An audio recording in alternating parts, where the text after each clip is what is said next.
Now we define modulus of a complex number. Let z equals to a plus iota b be a complex number. Then modulus of z is denoted by this symbol and is defined as, modulus of z is defined as the positive square root of a square plus b square, and it is a non-negative real number.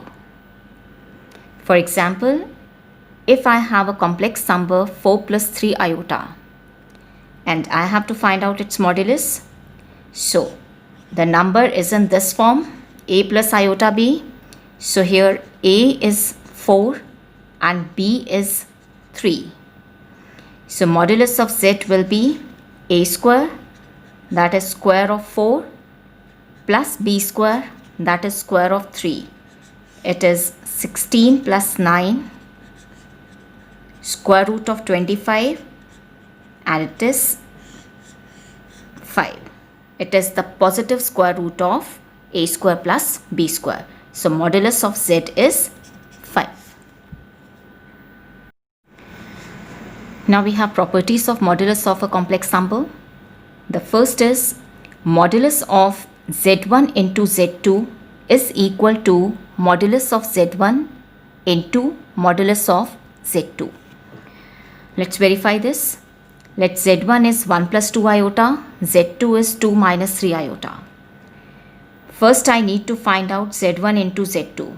So z1 into z2 is 1 plus 2 iota into 2 minus 3 iota. Multiply the complex numbers using distributive law. So it is 2 minus 3 iota plus 4 iota minus 6 iota square.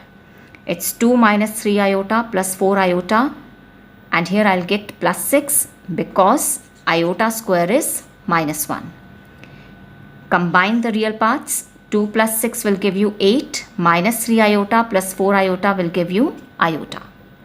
So z1 into z2 is 8 plus iota.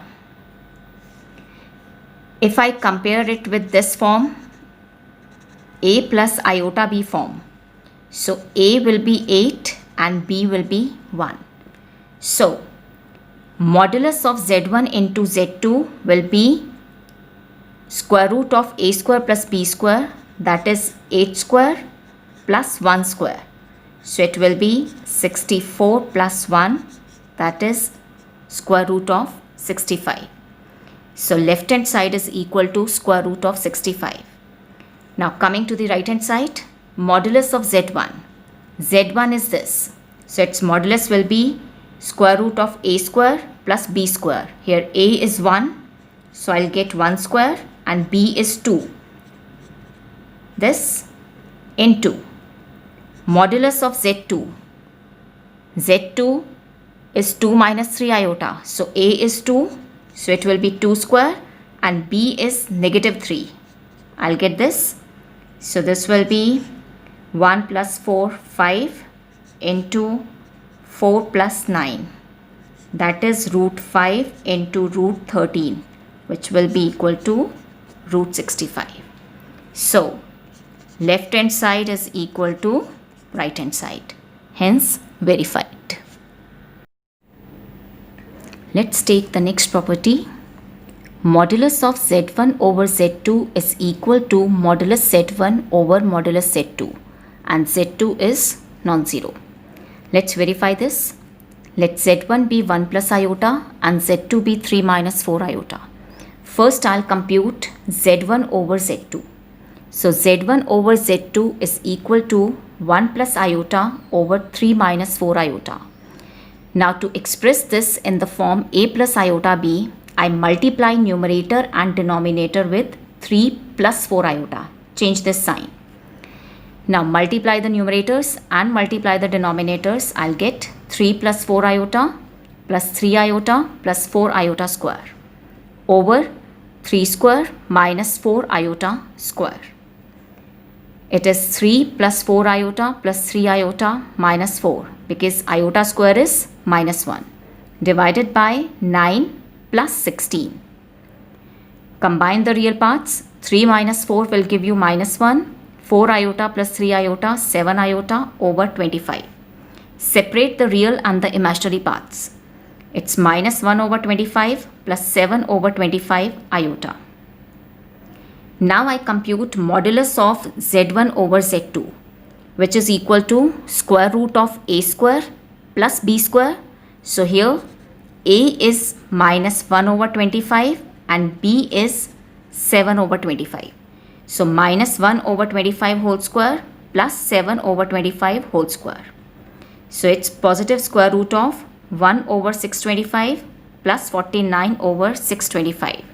So modulus of z1 over z2 will be square root of 50 over 625. Yes, square root of 50 can be written as 5 root 2 and square root of 625 is 25. So I'll get root 2 over 5. Right? This is the left hand side.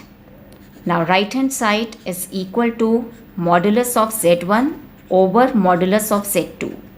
Now z1 is 1 plus iota. So here a is 1, b is 1. So modulus will be square root of 1 square plus 1 square divided by modulus of z2. z2 is 3 minus 4 iota. So a is 3, b is minus 4. So it will be square root of 3 square plus square of minus 4. Yes, it is root 2 and here I'll get root 25, which is root 2 over 5. So you can see left hand side and right hand side are both equal. So hence verified.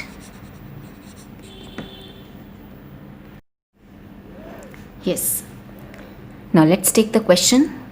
If x minus iota y is equal to square root of a minus iota b over c minus iota d, prove that x square plus y square whole squared is equal to a squared plus b squared over c squared plus d squared. Right? Yes. X minus iota y is square root of a minus iota b over c minus iota d. First we do squaring both sides. So here I'll get x minus iota y whole square a minus iota b over c minus iota d. Right? Now this means x minus iota y into x minus iota y. This over c minus iota d. Now these two complex numbers are equal. So therefore their modulus will be equal. So this is equals to modulus of a minus iota b c minus iota d. Right? Now by properties of modulus we know that modulus of z1 into z2 is equal to modulus z1 into modulus z2. So using this property here, I'll get modulus x minus iota y into modulus x minus iota y should be equal to. And yes, we also learned that modulus of z1 over z2 is equal to modulus z1 over modulus z2. So I'll apply this property here. I'll get modulus a minus iota b over modulus c minus iota d. Right? Now, here modulus of this complex number will be x square plus square of minus y, and similarly here it will be square root of x square plus square of minus y equals to, yes, modulus of this complex number a square, this root, and here also is square root of c square plus minus d square. Right? So I'll get x square plus y square into this. This is square root of a square plus b square over square root of c square plus d square. Squaring both sides, I'll get x square plus y square into x square plus y square is equal to this. That is x square plus y square whole squared is equal to a square plus b square over c square plus d square. Yes, this is the result which we wanted to prove. Now we will discuss the representation of complex numbers and the Argand plane. Yes. Suppose I have a complex number z equals 2 plus 3 iota. Right? Now corresponding to this complex number, I can form an ordered pair in which the first element will represent the real part and the second element will represent the imaginary part. So corresponding to this complex number, I have the ordered pair 2, 3, right? Where the first element corresponds to the real part and the second element corresponds to the imaginary part, right? Now suppose I have this plane. This is the x-axis, this is the y-axis, this is the origin. 3, this is 1, 2, 3, -1, -2, -3, -1, -2, right? Now in this plane, I plot this ordered pair 2, 3. So I say that in this plane, this point P corresponds to the complex number 2 plus 3 iota. Right? So similarly, if I have the complex number z equals -1 plus 3 iota. Corresponding to this complex number, I can form the ordered pair -1, 3. Real part is -1 and imaginary part is 3. Now, if I plot this point in this plane, it will be here. So this point Q represents this complex number -1 plus 3 iota. So that means corresponding to every complex number, there is a point in this plane. So every point of this plane corresponds to a complex number. For example, if I take this point R, its coordinates will be 2, 1. So we know that first element gives the real part and the second element gives the imaginary part. So this point corresponds to the complex number 2 plus iota. So every complex number can be represented by a point in this plane, and corresponding to each point in this plane, there is a complex number.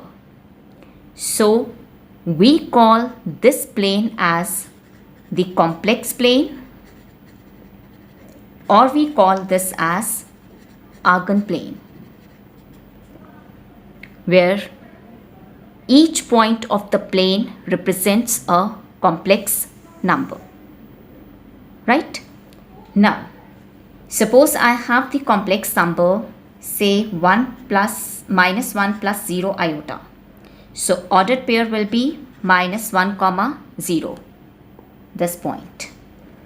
If I have the complex number 1 plus 0 iota, ordered pair will be 1, 0, it will lie here. If I have the complex number 2 plus 0 iota, ordered pair will be 2 comma 0. It will lie here.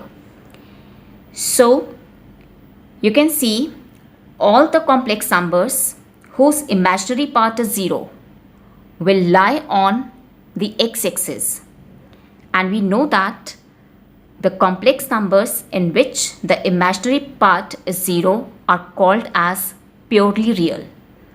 So all the complex numbers which are purely real will lie on the x-axis. So x-axis is called as the real axis, right? Similarly,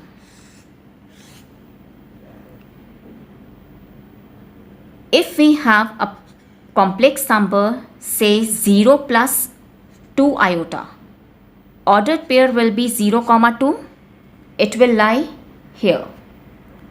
Similarly, 0 plus 3 iota, ordered pair will be 0 comma 3. It will lie here. So the complex numbers in which the real part is 0 will lie on the y-axis. That is, the complex numbers which are purely imaginary will lie on the y-axis. Therefore, y-axis is called as the imaginary axis. Right? So, what we have learnt? Corresponding to every complex number, there is a point in the Argand plane, and every point of the Argand plane represents a complex number. This horizontal x-axis is called as the real axis, and this y-axis is called as the imaginary axis, and this plane is called as the complex plane or the Argand plane.